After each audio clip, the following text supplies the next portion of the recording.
Hello मेरे प्यारे दोस्तों, सब ठीक ठाक है ना। आई होप कि आप सही होंगे, ठीक ठाक होंगे। इस वीडियो के माध्यम से हम बात करने वाले हैं electric field intensity at any point, यानी कि किसी भी स्थिति में विद्युत क्षेत्र की तीव्रता क्या होता है। इस वीडियो के माध्यम से हम कैलकुलेट करेंगे, निकालेंगे, समझेंगे।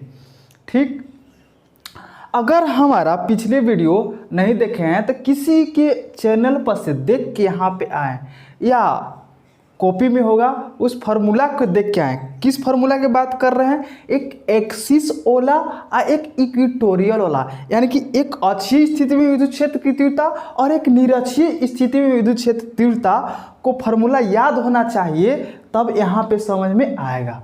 अगर नहीं भी देखे हैं तो चलिए यहाँ इसको हम अच्छा से समझाने की कोशिश करेंगे, समझ में आएगा। तो देखिए, हेडिंग दिया गया है, विद्युत द्विध्रुव के कारण किसी भी स्थिति में विद्युत क्षेत्र की तीव्रता कैलकुलेट करना है। जैसे यहाँ पे देखो फिगर बना दिए हैं, यहाँ पे ए माइनस क्यू और यहाँ पे प्लस क्यू है। ये माइनस क्यू का क्या माना गया है? ए और प्लस क्यू के बी। तो ये क्या है? विद्युत द्विध्रुव है। ए वाला ऐसे है, ऐसे। ठीक, तो यहाँ से कहाँ पे निकालना है? इस पॉइंट को ओ केंद्र है, सेंटर, यहाँ से यहाँ तक, यहाँ पे कैलकुलेट करना है पी पे। तो यहाँ पे पी है तो ना तो अक्ष में हुआ इसका, यहाँ देखो इसका ए बी का तो ना तो अक्ष में हुआ, तो अक्ष में होता तो किधर होता है? इसका अक्ष में इधर, और ना ही निरक्ष में हुआ। निरक्ष में यानी क्या? इसका परपेंडिकुलर, यानी कि किसी भी स्थिति में हो गया। यहाँ पे किसी भी स्थिति में हो गया, अक्ष पे रहता था, इधर रहता था, और निरक्ष पे रहता था, तो इसके परपेंडिकुलर यहाँ पे रहता। किसी भी स्थिति में दिखाएंगे तो यहाँ पे दिखा दिए, यहाँ भी दिखा सकते हैं, चाहे यहाँ भी, चाहे यहाँ भी, चाहे यहाँ भी, चाहे यहाँ भी। बात समझ में आया? हाँ सर, समझ में आया। देखिए, अब यहाँ पे हम दिखा दिए।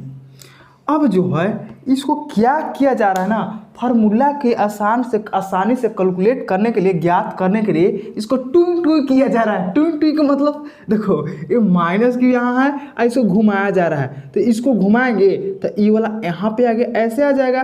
तो ई वाला यहाँ पे आ गया तो ये हो जाएगा माइनस क्यू, यहाँ पे आ गया प्लस क्यू। यहाँ पे फायदा में पहुँचिएगा, ऐसे घुमाइएगा तो एक बार ऐसे घुमाइए और एक बार ऐसे घुमाइए। कैसे? ये ऐसे इस स्थिति में ऐसे है, तो एक बार नीचे घुमाएं, एक बार ऐसे घुमाएं ऊपर, एक बार नीचे और एक बार ऊपर। तो ये दोनों कंडीशन में देखो क्या क्या हो रहा है। नीचे पहले घुमाएं तो नीचे पहले ऐसे घुमाएं तो इसका अक्षीय स्थिति में यहाँ पे क्या होगा? यहाँ पे अक्षीय स्थिति हो जाएगा। इसके लिए ए डैश और बी डैश के लिए, A1 और B1 के लिए क्या हो जाएगा? अक्षीय स्थिति इधर। क्या हो जाएगा? इधर, क्योंकि देखो ये माइनस का ही प्लस क्यू, तो इसका अक्षीय स्थिति इसके सामने, इसको जस्ट ऐसे घुमा दिए गए हैं, इसको जस्ट ऐसे घुमा गया ऐसे, तो इसका अक्षीय स्थिति का इलेक्ट्रिक फील्ड किधर होता था? इधर। अक्षीय तो इधर हो गया। अब देखो, अब दूसरा का में कैसे घुमाए? हम ऐसे घुमाए, इधर में है तो निरक्षीय स्थिति। तो निरक्षीय स्थिति में क्या होता था? परपेंडिकुलर। इसका निरक्षीय स्थिति की बात करेंगे, ये माइनस क्यू इधर और इधर प्लस क्यू, तो इधर इसका ये वाला क्या हो जाएगा? निरक्षीय स्थिति, इसके परपेंडिकुलर। तो ये देखो ऐसे घुमाया गया है ऐसे, तो यहाँ पे देखो ये हो गया निरक्षीय स्थिति। यहाँ पे देखो, तो यहाँ पे कैलकुलेट करेंगे इलेक्ट्रिक फील्ड, तो इसका क्या आता था? इधर।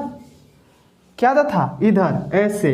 यानी कि विद्युत द्विध्रुव के डायरेक्शन के, विद्युत द्विध्रुव आघूर्ण के डायरेक्शन के क्या आता था? अपोजिट। तो इसका डायरेक्शन देखिए, इधर है, माइनस क्यू से प्लस क्यू की ओर होता है, तो इधर है इसका डायरेक्शन, इलेक्ट्रिक फील्ड इधर।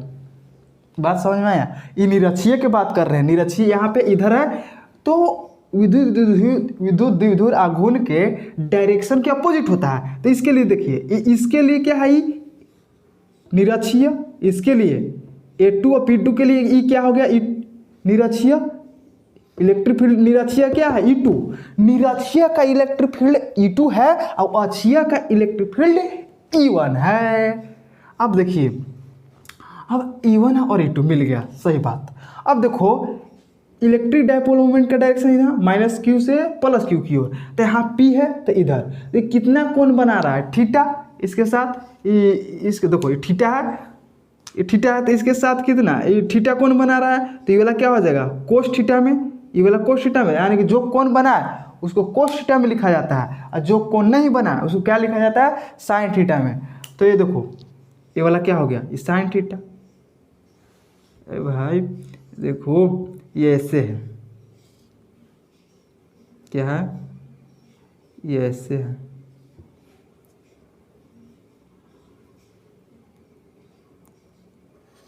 ये ऐसे है, ठीक।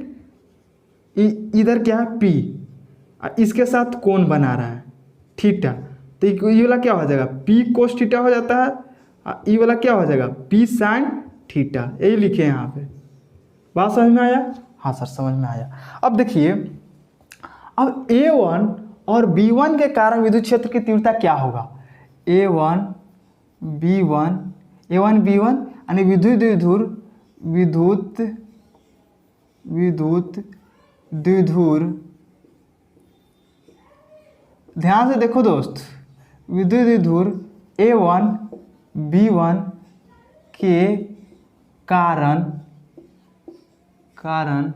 विद्युत क्षेत्र की तीव्रता, विद्युत क्षेत्र की तीव्रता क्या है, E1 है, E1। तो E1 क्या चीज के है, E1 अक्षीय के लिए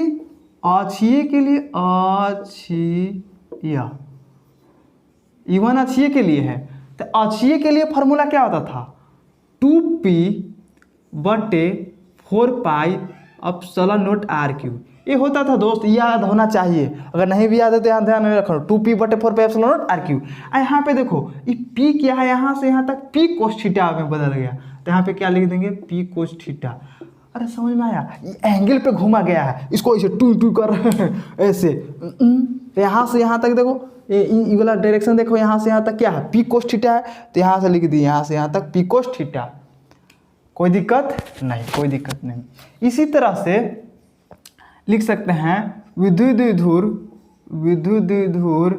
A2 B2 के लिए, A2 B2 के कारण विद्युत क्षेत्र की तीव्रता, यही वाला लिखा गया ऊपर A2 B2 के लिए। अब देखो तो A2 B2 के लिए क्या हो गया, ये निरक्षीय के लिए बात किया गया है। E2 कहाँ के, किसके लिए है, इलेक्ट्रिक फील्ड, निरक्षीय के लिए, निरक्षीय।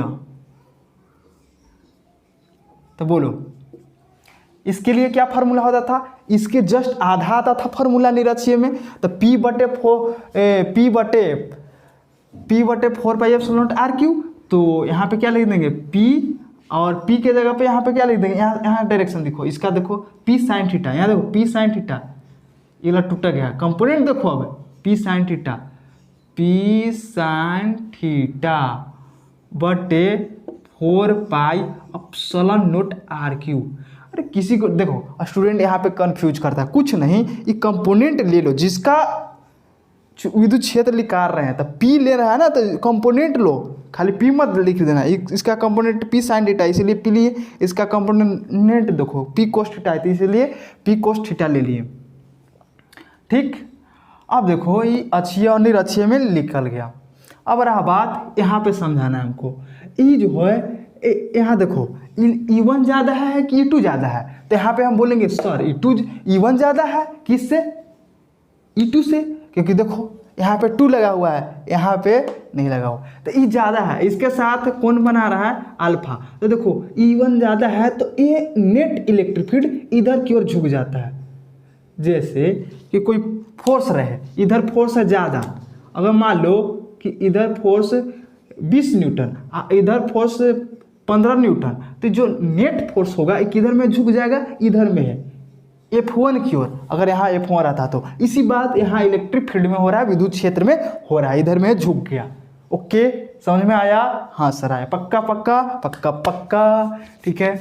तो ये वाला इधर चला गया, इधर झुक गया। अब वेक्टर के नियम से, वेक्टर में सिखाया जाता है कि ये वाला शिफ्ट हम यहाँ पे कर सकते हैं, जैसे है ना, जैसे हम शिफ्ट कर सकते हैं ट्रायंगल बनाने के लिए। तो ये ट्रायंगल बन गया ये वाला, तो ये ट्रायंगल बन गया, तो यहाँ देखो ई बराबर, तो ई बराबर अब ऐसे लिख सकते हैं क्या, ई बराबर यहाँ से देखो E1 के स्क्वायर प्लस E2 के स्क्वायर, रूट अंडर कर देंगे E1 के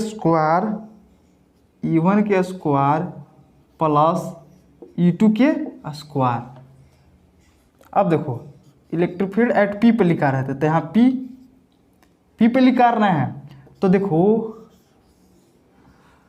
ध्यान दो E1 की जगह पे देखो क्या लिखेंगे, 2p कोस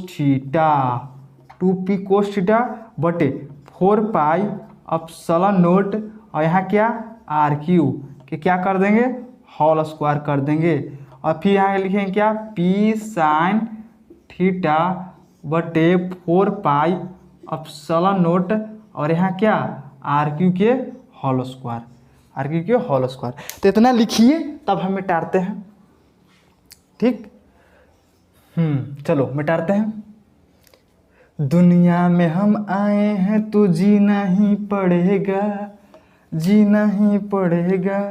जीवन अगर जहर है तो पीना ही पड़ेगा, गिर के मुसीबत में यूं संभलते ही रहेंगे, जल जाए मगर आग पे चलते ही रहेंगे, गम जिसने दिया है गम वही दूर करेगा।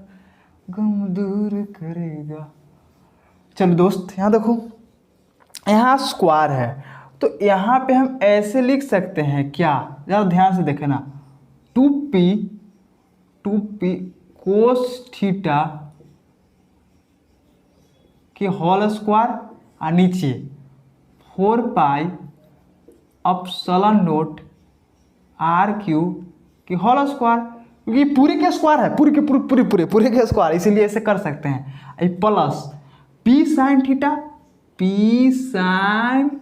थीटा के होल स्क्वायर बटे 4 pi epsilon naught r q के होल स्क्वायर। तो देखिए अब ये वाला देखो कॉमन ले सकते हैं अब, हाँ सर कॉमन तो ले सकते हैं क्योंकि ये दोनों में क्या है सेम, तो ऐसे हम ले सकते हैं कॉमन। हाँ अब देखो इसको भी मन कर रहा है स्क्वायर करने का, कर दो, 2 दूनी 4 p square cos square theta. अब देखो यहाँ बट्टे, यहाँ पे इसी लिख दो 4 पाई एप्सिलॉन नोट, और यहाँ पे क्या आर क्यू के होल स्क्वायर प्लस इसको स्क्वायर करो तो p स्क्वायर और साइन स्क्वायर थीटा।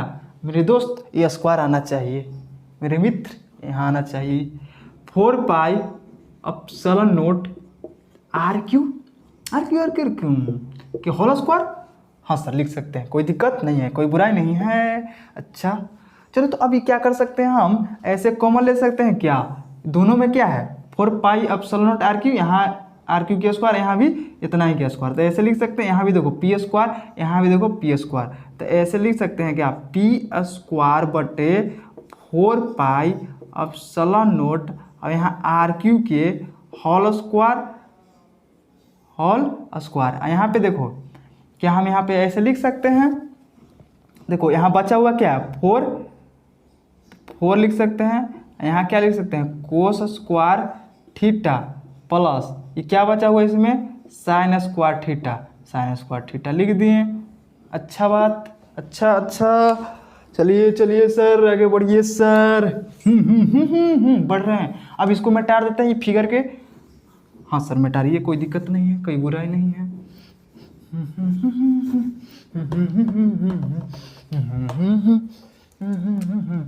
अब देखो दोस्त, अब देखो यहाँ भी p के स्क्वायर और यहाँ ये पूरे के स्क्वायर, तो इसको बाहर निकाल दो, p बटे 4 पाई एप्सिलॉन नोट, यहाँ पे क्या आर क्यू, ये पॉइंट क्या ये नीचे ये वाला समझ में आया, हाँ समझ में आना चाहिए। देखो यार ये रूट अंडर ऐसे रहे, ये एक्स स्क्वायर बटे 4 रहे, तो क्या इसको ऐसे ही नहीं लिख सकते हैं एक्स बटे 2, रूट के बाहर निकालेंगे कि तो, क्योंकि एक्स स्क्वायर के वर्गमूल क्या होता है एक्स होता है, और रूट 4 का वर्गमूल 2, तो एक्स बटे 2 लिख सकते हैं। यही तो बात यहाँ पे की है। हाँ सर की है सर, यही सर किए हैं। यहाँ देखो, अब लिख सकते हैं ऐसे 4 कोस स्क्वायर थीटा प्लस ई साइन स्क्वायर थीटा का एक फॉर्मूला होता है 1 माइनस कोस स्क्वायर थीटा। क्यों? क्योंकि अपने जात में आ जाए, अपने जात में आ जाए इसीलिए। चलो अब ऐसे लिख सकते हैं P/4 pi epsilon naught r q root under, देखो 4 कोस स्क्वायर थीटा, यहाँ ये कोस स्क्वायर थीटा, तो क्या हो जाएगा 3 कोस स्क्वायर थीटा, आई प्लस क्या हो जाएगा 1। यानी कि हम लोग आ गया, मंजिल पे पहुंच चुके हैं, रास्ता से चलकर हम मंजिल तक पहुंच चुके हैं। इलेक्ट्रिक फील्ड एट पी, देखो क्या आ गया P/, ये जो है ना 3 कोस स्क्वायर थीटा प्लस 1, ये ऊपर है, ऊपर ये नीचे नहीं है। ऐसे लिख सकते हैं हम P रूट अंडर ऐसे 1 प्लस 3 कोस स्क्वायर थीटा बटे, ऐसे लिख सकते हैं 4 पाई एप्सिलॉन नोट, और यहाँ क्या आर क्यू। यही फार्मूला कैलकुलेट करना था जो P पॉइंट पे आ गया। ये किसके लिए आया? किसी भी पॉइंट पे, किसी भी पॉइंट पे, यानी कि किसी भी स्थिति में। तो इलेक्ट्रिक फील्ड एट P किसका इन्वर्सली प्रोपोर्शनल है? विथ कर्मानुपाती है 1/r³ के। ठीक, समझ में आया? आई होप कि ये समझ में आया होगा। तो ठीक है, तो इस वीडियो में यहीं तक, तब तक पढ़ाई करते रहें, हंसते रहें, मुस्कुराते रहें, बोर्ड एग्जाम के अच्छा से तैयारी कीजिए। ठीक है, तो नेक्स्ट वीडियो में मिलते हैं। All the very best.